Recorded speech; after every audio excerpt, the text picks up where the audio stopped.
When I was 7, my father brought home a beautiful lady who gave me a mango. That day, my mother watched me happily eating the mango while she signed her name on the divorce papers. After that, she jumped off the roof of our building. From then on, mangoes became the nightmare of my life. So on my wedding day, I told my husband, Alan Holt, if you ever want a divorce, just give me a mango. Alan pulled me into his arms. Quiet. From then on, mangoes became off limits for him too. On Christmas Eve of our 5th year of marriage, Alan's childhood sweetheart, Larissa Fenimore, left a mango on his desk at the office. The very same day, Alan announced he was cutting ties with Larissa and fired her from the company. That day, I truly believed he was the man I was meant to be with. Half a year later, I flew back from overseas, having just closed a partnership deal worth about $200 million.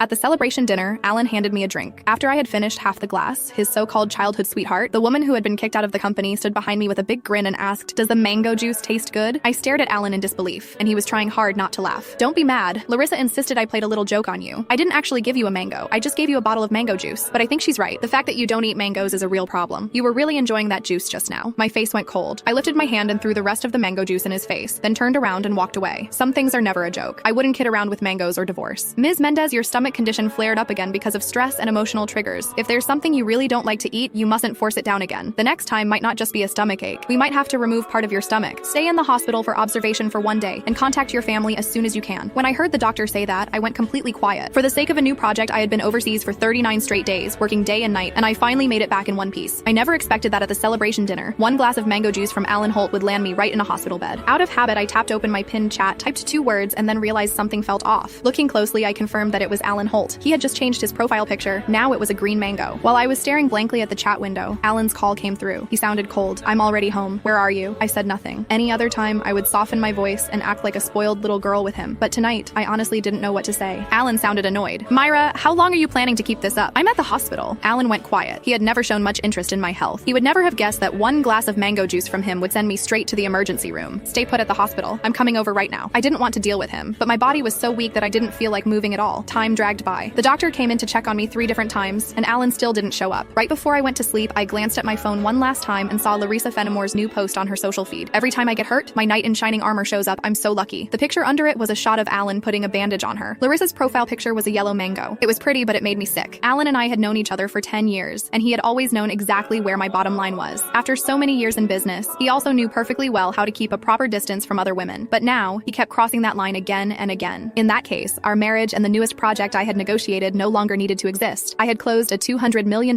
deal in West Arkan that could have changed the company's future, but at that moment, it didn't matter anymore. When I woke up the next morning, Alan hadn't sent a single message or made a single call. I wasn't even angry. After the follow-up check confirmed I was fine, I went straight home to a 5,300 square foot luxury villa that Alan and I had bought the previous year. 7 years ago, when we graduated,